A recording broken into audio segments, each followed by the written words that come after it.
All right, folks at home, we're live here at the Rogue Grand Prix, the most dynamic event on the East Coast. And that's not just a name, we mean that. The Rogue Grand Prix, unlike any other event, we have a rule set like no other. Here, it's no time limit, sub only, you have to finish the match. No judges, no referee, just you in there. And first round, you're in the gi. Second round, no gi. Third round, you're back in the gi for that belt. So if you make it all the way, you have to be good everywhere. Now, John, what is the most exciting part about this day for you?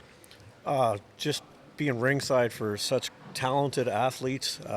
It's just amazing how much our sport has grown in the Maritimes, and just the wrestling pedigree, the submission experts here.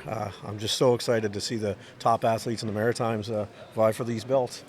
I am too. We have a treat for you today. We have some athletes who have the highest pedigree of wrestling that we can see on the East Coast in CJ Toms. We have Ken the Crippler Beaton and the former champion Patrick McInnes back at it.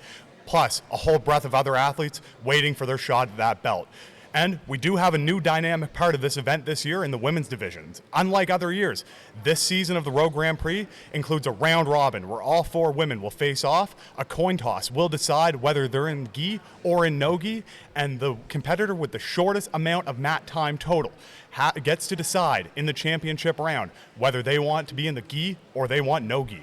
That adds that layer of urgency to their competition, and we get to see them chase submissions unlike any other event we've seen before.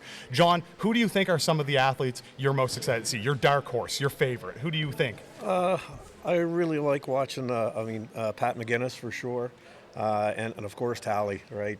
She's just such a powerhouse, and you look at her record. I think she's got 39 wins of the Rogue with 38 submissions, so that's a huge accolade to have. That is. And you know, standing across from her, we have Tori Wilson. No stranger to Tally. They've competed for belts. They've competed in round robins. In pretty much any format you can think of, they've had matches against each other. And you know, in the men's division, we have very veteran fighters as well. We have Nate Douglas, no stranger to this event, someone who had one of the longest matches of Rogue Grand Prix history, sitting at 26 minutes with the champion Patrick McInnes. And you know, we have Ken the Crippler Beaton coming in. He has won just about everything there is to win on the East Coast, and he does it with his patented aggressive leg locking style. Now let's see what he can do when you're in the gi, when you're in no gi, when you don't have the accessibility to the heel hooks. Let's see where that high IQ in the legs and in those dynamic guards take him in this event. Yeah, I think this format of the gi and the no gi, it really throws like an interesting dynamic to the competition, because some people favor the gi, some people favor no gi, and it's just so random. I think whoever wins these belts is like a true champion and of Jiu-Jitsu, right? Like just all around, no gi, just learn wrestling, learn judo. You got to learn it all. So I think this format's quite interesting. I do too. And you often hear people say, well, I'm a gi competitor. Well, I only compete in no gi. Well, if you want to win this belt, you have to win both. So folks at home, stay tuned. These matches will be starting shortly, and we'll turn it back to the camera and the man who's going to introduce everything, one of the promoters of Rogue, Chris Jesuit. Before we get started, guys, thank you all so much for being here and being a part of this. If we could we have a round of applause for the athletes for being down here today? All right.